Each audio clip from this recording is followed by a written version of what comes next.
Hello friends, आप लोग कैसे हो? आई होप सभी अच्छे होंगे। इस वीडियो से हम लोग एपी शुरू कर रहे हैं। इसका फुल नेम अरिथमेटिक प्रोग्रेशन होता है। इसको हिंदी में समानांतर श्रेणी बोलते हैं। यह एपी का पार्ट 1 है। इस वीडियो में हम लोग एपी के बेसिक्स को अच्छे से डिस्कस करेंगे, जैसे हम लोग एपी पढ़ते क्यों हैं और भी बहुत कुछ। ठीक है। एपी के प्लेलिस्ट का लिंक आपको इस वीडियो के डिस्क्रिप्शन में मिल जाएगा। जैसे जैसे वीडियोस आते जाएगा वैसे वैसे प्लेलिस्ट में ऐड होता जाएगा। और एपी से डरने का कोई ज़रूरत नहीं है यार, बहुत प्यारा सा चैप्टर है। इसको बिल्कुल अच्छे से मज़े में पढ़ेंगे। ठीक है। सो बिना टाइम वेस्ट किए शुरू करते हैं। सबसे पहले हम लोग क्या करते हैं, एपी के डेफिनेशन को लिखते हैं और उसको एक एग्जाम्पल के मदद से अच्छे से समझेंगे।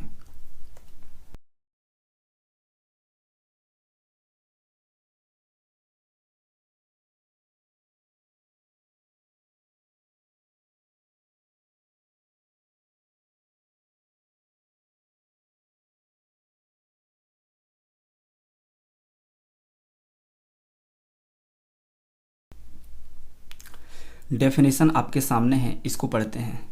एपी किसको बोलते हैं? An AP is a list of numbers in which each term is obtained by adding or subtracting a fix numbers to its preceding term except the first term. मतलब क्या बोल रहा है, ईपी एक नंबर्स का लिस्ट होता है। तो सबसे पहले एक नंबर्स के लिस्ट को लिखते हैं, उसके बाद से देखते हैं कि ये सब क्या बोल रहा है। तो मान लो एक एग्जांपल लिखते हैं, 2, 4, 6, 8 और ये ऐसे बढ़ते जा रहा है। एक और एग्जांपल ले लेते हैं, जैसे मान लो 20, 16, 12 और ये भी ऐसे बढ़ते जा रहा है। अब अपने डेफिनेशन को पढ़ते हैं। क्या बोल रहा था? इन AP is a list of numbers. मतलब एपी क्या होता है? नंबर्स का लिस्ट होता है। तो यहाँ पे भी एक नंबर्स का लिस्ट लिखा गया है और यहाँ पे भी एक नंबर्स का लिस्ट लिखा गया है। अब बोल रहा है in which each term is obtained by adding or subtracting a fix numbers to its preceding term except the first term. मतलब बोल रहा है कि एपी एक नंबर्स का लिस्ट होता है जिसमें एक फिक्स नंबर जोड़ने या घटाने पे उसका अगला नंबर हमको मिलता जाता है।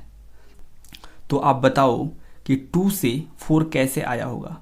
तो 2 में जब आप 2 ऐड किए होंगे तब आपको 4 मिला होगा। उसी प्रकार से 4 से 6 कैसे मिला होगा? जब आप इसमें 2 ऐड किए होंगे तब आपको 6 मिला होगा। और फिर इसमें आप 2 ऐड किए होंगे तो ये आपको 8 मिला होगा। उसी प्रकार से अगर आपसे कोई बोले कि बताओ यहाँ पे अगला वाला टर्म क्या होगा, तो आपको एक पैटर्न यहाँ पे देखने को मिल रहा है कि हम लोग 2 बार बार ऐड कर रहे हैं तो हमको अगला नंबर मिलता जा रहा है। तो जब आप इस 8 में 2 ऐड करोगे तो ये अगला वाला आपको टर्म मिलेगा। फिर अगला वाला टर्म अगर आपको फाइंड आउट करना हो तो आप क्या करोगे, फिर इसके पीछे वाले टर्म में प्रीसीडिंग टर्म मीन्स होता है पिछला वाला टर्म। तो पिछले वाले टर्म में जब आप एक फिक्स नंबर 2 ऐड करोगे इस नंबर्स के लिस्ट के अनुसार तो यहाँ पे आपको 12 मिलेगा और इसी प्रकार से ये सीक्वेंस बढ़ता जाएगा। ठीक है। तो ये जो सीक्वेंस है, जो नंबर्स का लिस्ट है, वह एपी में होगा, क्योंकि जो एपी का डेफिनेशन है उसको ये फुलफिल कर रहा है। क्या बोल रहा था एपी का डेफिनेशन? मतलब एपी होता क्या है? एक नंबर्स का लिस्ट होता है जिसमें एक फिक्स नंबर जोड़ने या घटाने पे, तो इस नंबर्स के लिस्ट में हम लोग एक फिक्स नंबर जोड़ रहे हैं। ठीक है। तो अगला नंबर हमको मिलता जा रहा है। उसी प्रकार से दूसरा एग्जाम्पल लिखा गया, उसको समझते हैं। 20 से 16 कैसे आया होगा? जब इस 20 में आप -4 घटाए होगे तब आया होगा। ठीक है। उसी प्रकार से 16 से 12 कैसे आया होगा? फिर आप -4 किए होगे इस 16 में तब ये मिला होगा। तो यहाँ पे भी आपको एक पैटर्न मिल रहा होगा कि हम लोग -4 कर रहे हैं हर एक टर्म में तो अगला वाला टर्म हमको मिल रहा है।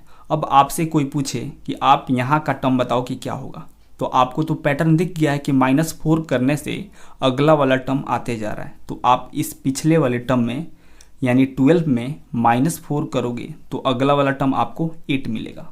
उसी प्रकार से अगला वाला फिर आपको निकालना हो तो क्या करोगे, इसके पिछले वाले टर्म में आप फिर -4 करोगे तो ये आपको 4 मिलेगा। ठीक है। और इसी प्रकार से ये सीक्वेंस बढ़ता जाएगा। मतलब कोई भी एक फिक्स नंबर हो जो जोड़ा जाए या घटाया जाए और उस सीक्वेंस का हर टर्म मिलता जाए, तो वैसे नंबर्स के कलेक्शन को, नंबर्स के लिस्ट को हम लोग अरिथमेटिक प्रोग्रेशन बोलेंगे। तो आई होप ये डेफिनेशन बिल्कुल अच्छे से हर एक बच्चे को समझ में आया होगा। इसको वीडियो पॉज करके लिखो और कुछ एग्जाम्पल करते हैं ताकि बिल्कुल अच्छे से एपी का जो कॉन्सेप्ट है वह क्लियर हो जाए। यहाँ पे कुछ नंबर्स का लिस्ट लिए हैं, इसमें पता करना है कि कौन से नंबर्स का लिस्ट एपी में होगा और कौन सा नहीं होगा। ठीक है, तो सबसे पहले ये पहले सीक्वेंस को देखते हैं। तो -16 से -12 तक आने में आप क्या करोगे, आप +4 करोगे -16 में, तो आपको -12 मिलेगा। ठीक है, फिर इस -12 में आप +4 करोगे तो आपको -8 मिलेगा। मतलब यहाँ पे आप देख सकते हो कि इस सीक्वेंस के लिए +4 एक फिक्स नंबर है जिसको हम लोग पिछले टर्म में ऐड कर रहे हैं तो हमको अगला वाला टर्म मिल रहा है। ठीक है, अगर अब आपसे कोई पूछे कि इस सीक्वेंस का अगला वाला टर्म निकाल के बताओगे कितना होगा, तो आपको पता है कि +4 एक कांस्टेंट यानी फिक्स वैल्यू है जिसको ऐड करने से अगला वाला टर्म मिल रहा है। तो आप +4 ऐड करोगे -8 में तो आपको इसका अगला वाला टर्म -4 मिलेगा।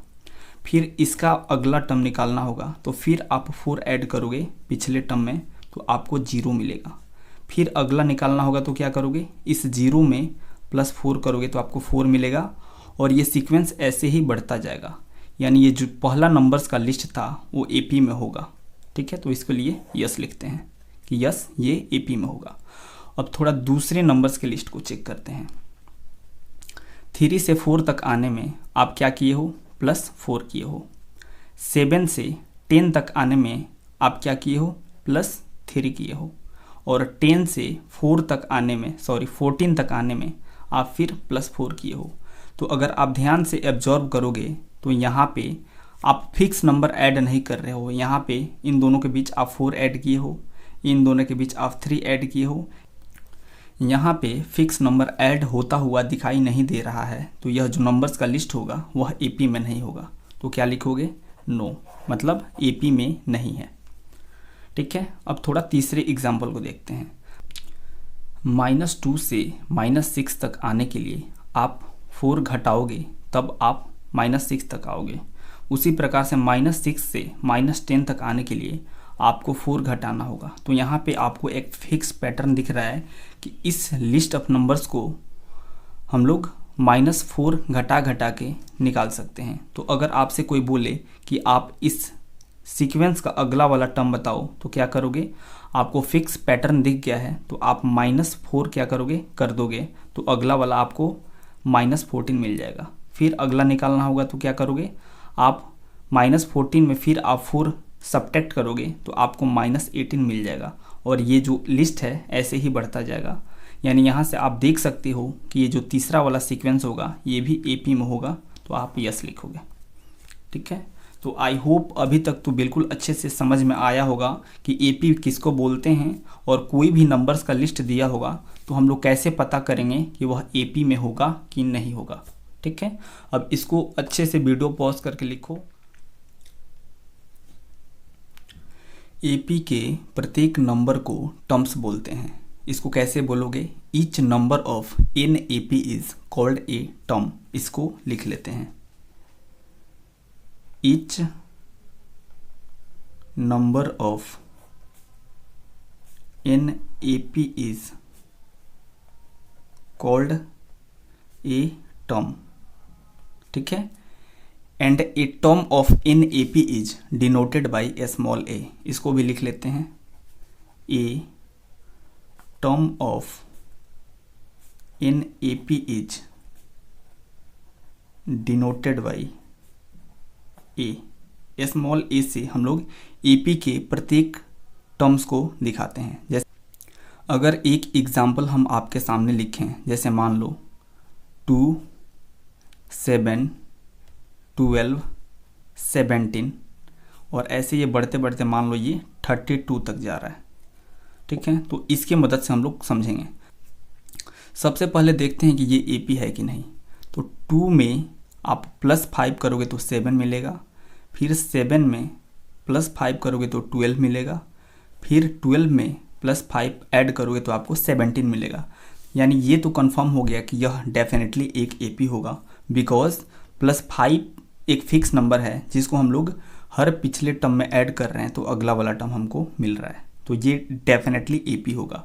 यानी ये क्या बोल रहा था, each number of an AP is called a term of an AP is denoted by a. मतलब यह एक एपी है तो इसके प्रत्येक नंबर्स को हम लोग टर्म बोलेंगे और उसे स्मॉल ए से डिनोट करेंगे। तो इसको हम लोग स्मॉल ए से डिनोट करेंगे प्रत्येक नंबर्स को एपी के। अब स्मॉल ए से केवल डिनोट करेंगे तो हम लोग हमेशा कन्फ्यूज़न में रहेंगे कि ए से अगर किसी भी टर्म को डिनोट करेंगे तो हमें ये क्लियरली पता नहीं चलेगा कि हम लोग किस टर्म के बारे में बात कर रहे हैं। इसीलिए एपी का, ये तो एपी होगा, तो एपी का जो पहला टर्म होगा उसको A1 बोलेंगे, एपी का दूसरा टर्म A2, A3, A4 ऐसे करते करते ये बढ़ते बढ़ते AN तक जाएगा। अब ये AN क्या होता है, एपी का लास्ट टर्म होता है। मतलब एपी जहाँ तक जाता है उसको हम लोग AN से डिनोट करते हैं, मतलब एपी का लास्ट टर्म। एक बार पता करते हैं कि ये जो 32 है वह एपी का कौन सा टर्म है। तो देखते हैं ध्यान से, अगर आप 17 से अगला वाला टर्म फाइंड आउट करना चाहो तो आप +5 ऐड करोगे तो आपको 22 मिलेगा। फिर आप क्या करोगे, फिर इसमें +5 करोगे तो आपको 27 मिलेगा। फिर इसमें अगर आप +5 ऐड कर दिए तो आपको ये 32 मिल जाएगा। मतलब आप देख सकते हो कि ये A5 हो जाएगा, ये A6 हो जाएगा, यानी जो 32 था वह A7 होगा। यानी इस n के प्लेस पे आप 7 रख दोगे तो ये A7 हो जाएगा। ठीक है, तो अगर हम लोग जनरल अगर बात करें, एपी का जनरल फॉर्म अगर लिखना चाहें तो कैसे लिखेंगे, general form of an AP कैसे लिखेंगे, A1, A2, A3 ऐसे करते करते ये AN तक जाएगा। आई होप ये डेफिनेटली समझ में आ रहा होगा कि हम लोग इसको कैसे लिखे हैं। आप ऊपर वाले एग्जाम्पल की मदद से इसको क्लियरली समझ सकते हो। ठीक है, यहाँ पे आपके सामने 2 एपी लिखा गया है। इस पहले एपी का आपको A3 बताना है कि कितना होगा और इसी का A5 बताना है कि कितना होगा। ठीक है, तो इससे अब किसी भी प्रकार का प्रॉब्लम नहीं होना चाहिए। A3 मतलब इस एपी का तीसरा वाला टर्म बताना है कि कितना होगा। तो ये A1 हो जाएगा, ये A2 हो जाएगा, ये A3 हो जाएगा। तो यहाँ से आप क्लियरली बोल सकते हो कि इस एपी का जो A3 का वैल्यू होगा वह 11 के इक्वल होगा। ये तो ठीक है। अब A5 कैलकुलेट करना है तो आप क्या करोगे, इसका अगला वाला टर्म आप निकालोगे। कैसे निकालोगे, आपको पता करना होगा कि कौन सा ऐसा फिक्स नंबर है जिसको ऐड करने से अगला वाला टर्म आ रहा है।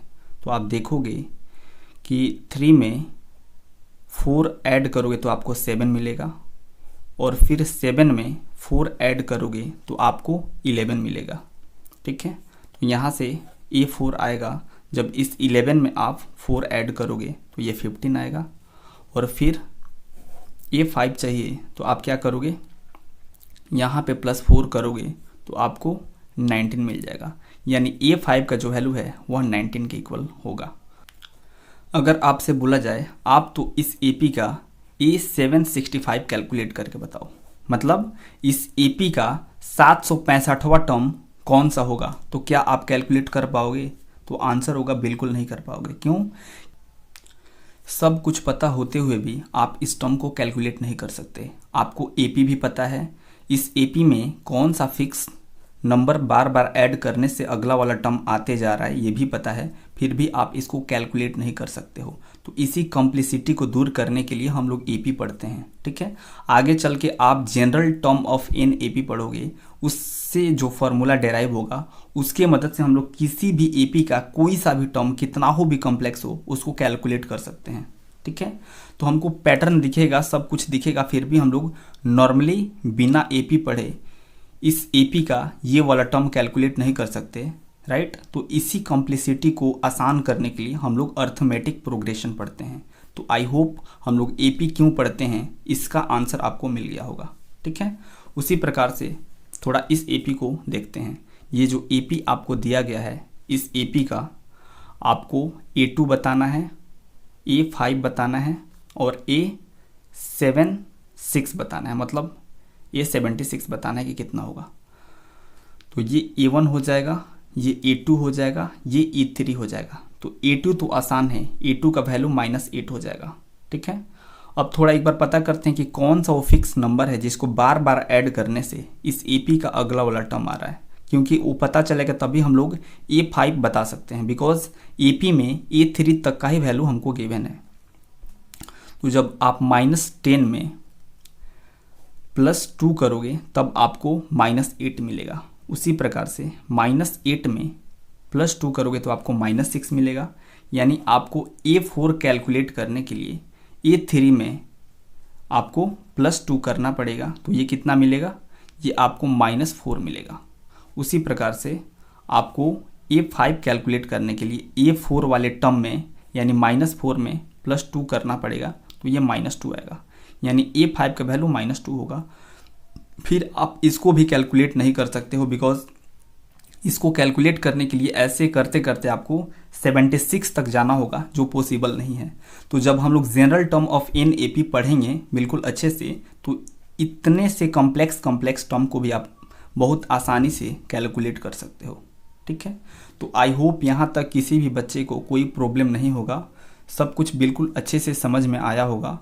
अगर किसी भी पॉइंट पे कोई भी प्रॉब्लम हो तो उस पॉइंट पे वीडियो को दोबारा सुनो अच्छे से, डेफिनेटली क्लियर हो जाएगा। अगर फिर भी कहीं डाउट रह जाता है तो आप कमेंट सेक्शन में बताओ, हम उसको और अच्छे से एक्सप्लेन करेंगे ताकि किसी भी बच्चे को कोई प्रॉब्लम ना रहे।